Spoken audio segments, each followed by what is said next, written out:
anything out here we do, if it's not profitable and economical, then we're not going to be doing it for very long. I had some of those years where we did everything by the book. We, did all the recommendations that they called. We had decent yields, but at the end of the day, our bottom line, we weren't making any money. And so that was one of the things that really started making me think, man, maybe there's a better way of doing this. You asked me earlier about conservation practices that I've implemented recently, and the reason that my answer was limited is because we have been implementing conservation practices for 3 generations.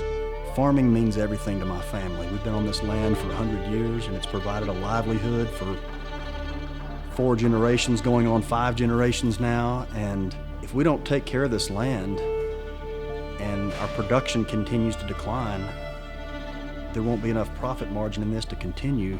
Economics was our big driver, but it quickly moved into and saw that not only can they have the economical benefits of this too, but we're seeing massive benefits in less soil, wind, and water erosion. I want this to be sustainable, not just for me, but if one of my children want to farm or whoever farms it after me, that this is sustainable now and into the future, and hopefully I can make it better than I found it.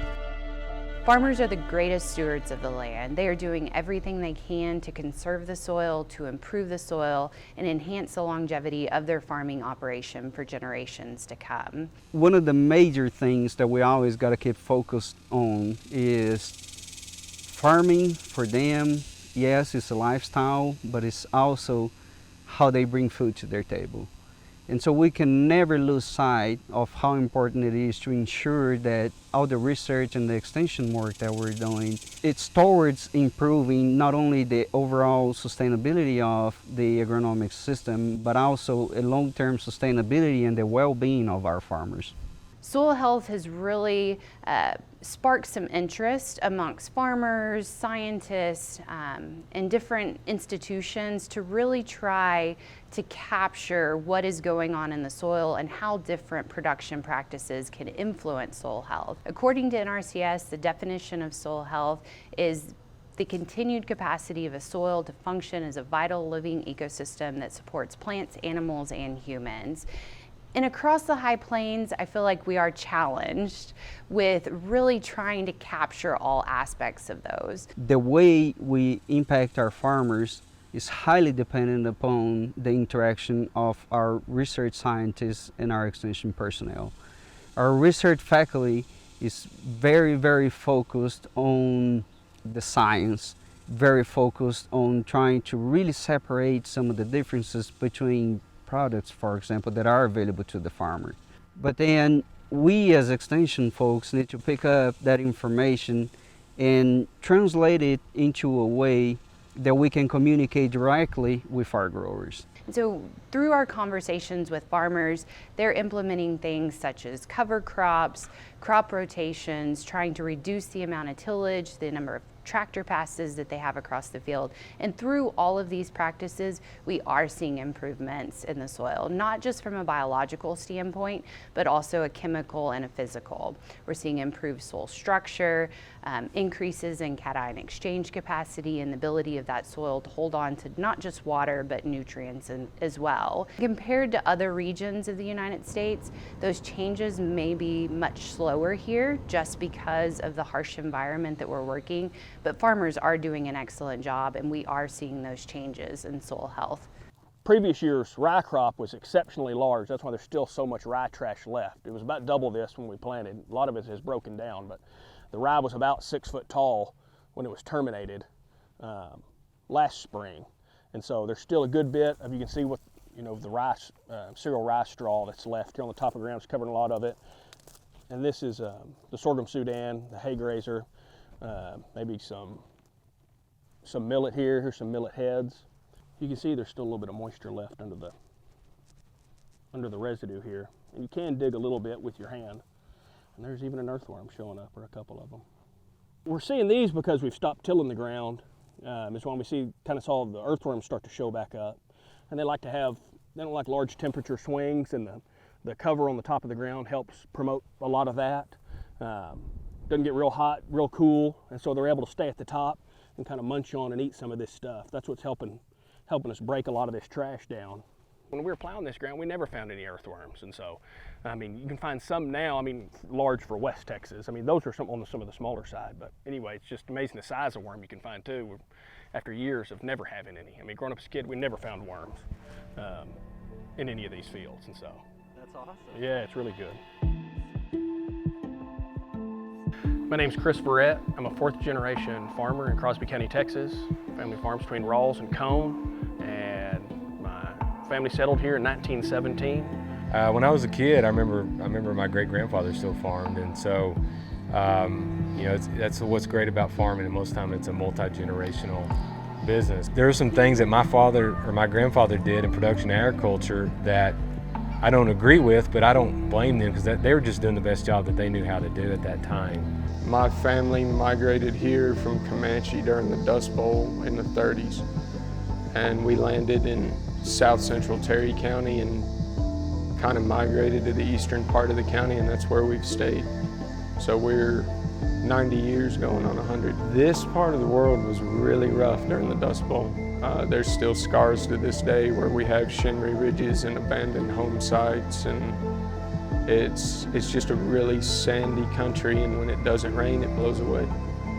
Farming means everything to my family. We've been on this land for 100 years, and it's provided a livelihood for 4 generations, going on 5 generations now, and farming is just what we do out here.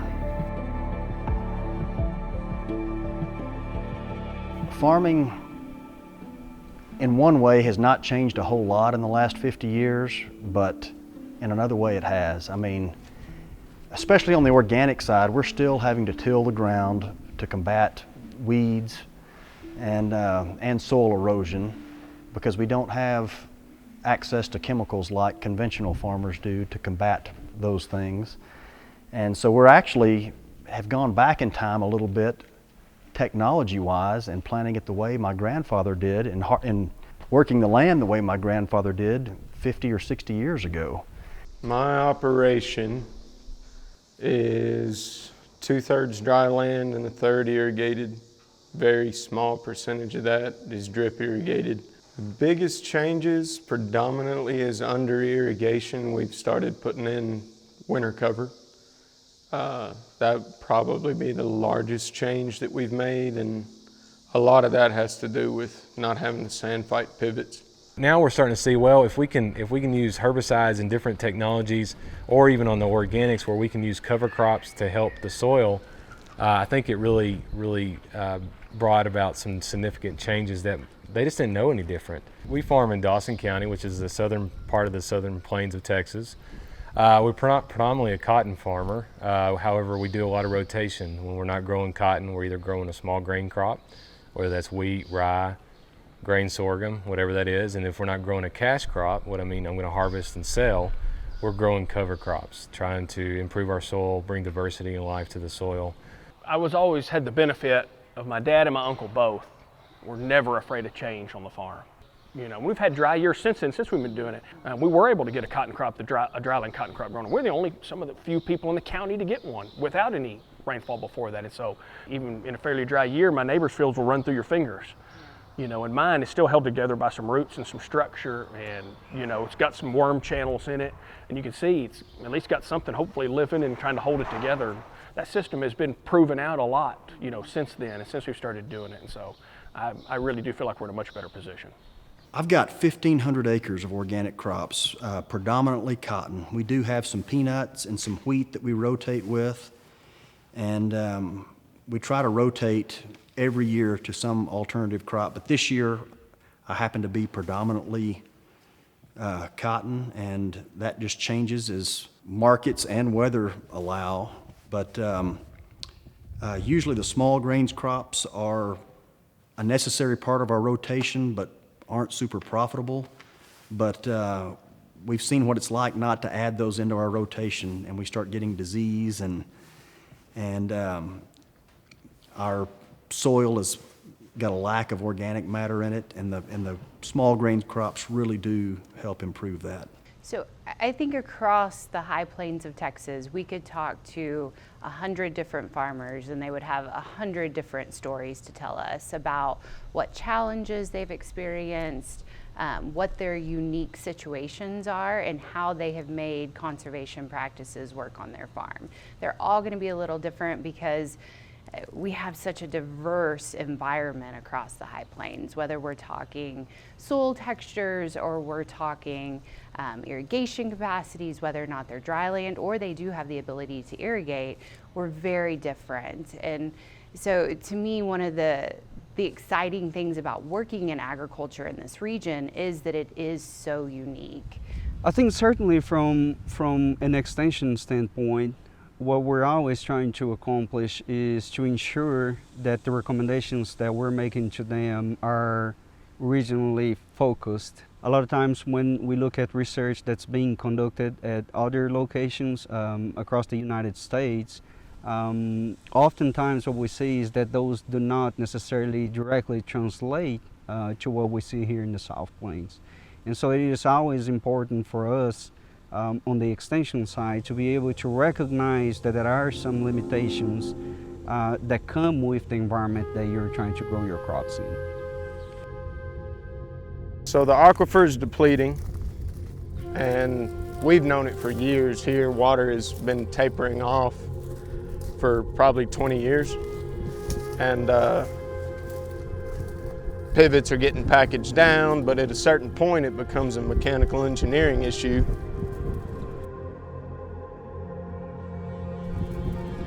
If you're running a pivot with 300 gallons, it's a quarter-mile pivot like the one behind us. To put an inch of water out is going to take about a week, maybe 10 days. Well, so if cotton's in full bloom like this, it's using between 2 and 3 tenths a day, 3.5 tenths at the top end.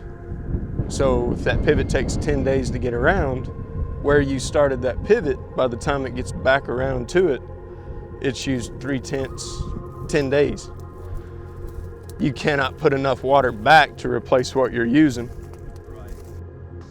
The challenges that come with advice given about conservation efforts really have to be geographically based. You have to pay attention to where the people that said something came from.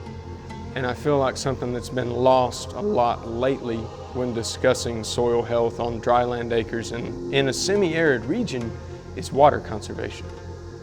And if we don't get any precipitation during the winter and our rainfall starts to happen right at the beginning of the growing season, why am I going to sacrifice water that can go to my crop that makes my living for a cover crop that is going to hurt my pocketbook? Not speaking ill of landlords in any way, but most people hang on to their real estate for profit. And if you're going to implement something that is going to reduce their profit, they're going to let you go. It's just business. It is happening. There's gins that get shut down every day and close because they're losing their base. Farmers are getting old and retiring. The amount of young farmers in the business is significantly less than the amount of old farmers. And they can't last forever.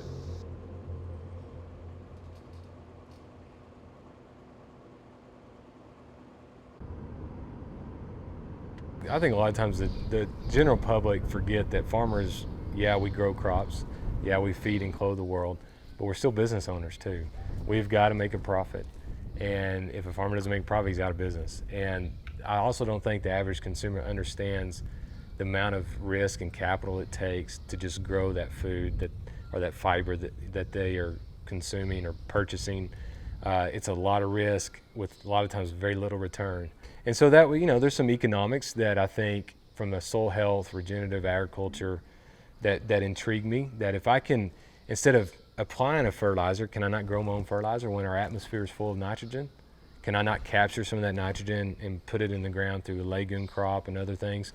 And to me, so that's a basic economics. So I'd rather do that than pay the fertilizer company. Not saying I won't completely get away from it, but just trying to decrease our inputs, trying to work with nature instead against it. I think the risk for not preparing is huge. It's another thing I look at is where, we're still mostly irrigated. That's where we depend on most of our income comes from the farm, and is the irrigated acres carry the load. And we know that's not always going to be there. And I don't think irrigation is going away. It's not going to go away like that tomorrow. it's going to be gradual, and we're going to run out of money to develop the water is what it's going to be. And the farmer's going to have to decide when is it no longer feasible for me to continue to put money in pumps and wells and irrigation systems. And we're all going to be going to limited irrigation and dry land more so is what we're going to be going to. And so I think the risk of not looking at something now is irrigation can cover up a lot of my mistakes that I make with a cover crop or something else going forward, because we've had a bunch of those, and irrigation's bailed me out of a lot of issues. And I don't want to look up one day when we're hauling pivots off and think, well, now it's time for me, I guess, to try something different on this operation. And overnight or within a year, or you look up and your 50% irrigation capacity, what you're 4 or 5 years ago, and think, well, I guess it's time to start doing some of this. As I said, it's a process and it's gradual. And so I think we've got to be prepared now. I've got to be honest with you. When I first started farming organically, it was purely out of financial gain. I saw higher prices and I thought I can make a profit doing this. But it's funny how I changed after a couple of years, and I could actually see our soil coming back alive without using any kind of commercial fertilizer or pesticides or anything. We're seeing earthworms in our soil, and we've got overall healthier soil on our organic production. And it really is just a peaceful feeling knowing that we're doing what's right for the environment, and that we have a following of people who are really believing in what we are doing and the way of life and the manner in which we're growing these crops that are willing to purchase our product. It's a lot of fun, and you feel good about growing it. I can't farm the entire world, and I would rather my kids and my grandkids, or even me as I'm older, have some cover on this ground. I dream of a day where when the wind blows in West Texas, the sky doesn't turn brown, because it doesn't have to. You have to be passionate about this. You have to eat, sleep, and dream this. It's about the people that came before me that tended this, and it's about the people that are going to inherit what I do. Every farmer that I know has that mentality. If we're not doing this for later generations, then why are we doing this? I think it's really important that, for me, that's what we spend a lot of time focusing on is the soil. It's the life to what we do. It's a living, breathing ecosystem that we don't even fully understand, and all we see is the results. I mean, if you think you can't do it, you're right, and if you think you can, you're right.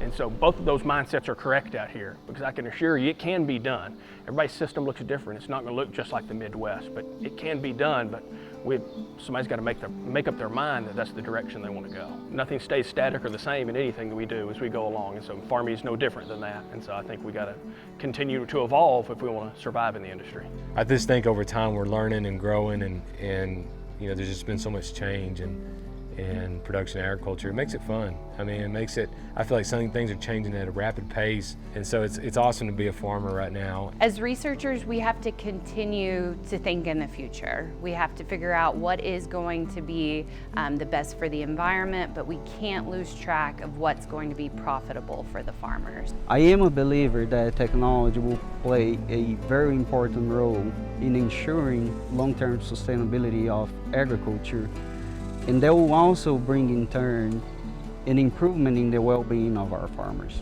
So when we think about agriculture and the future of agriculture moving forward, it is very, very clear to me that our farmers are going to have to be increasingly more efficient in the use of resources, especially those that are coming from non-renewable sources. I absolutely love what I do. I know that through the research that we're conducting, we are making changes, positive changes, to the overall sustainability of farming operations on the high plains of Texas.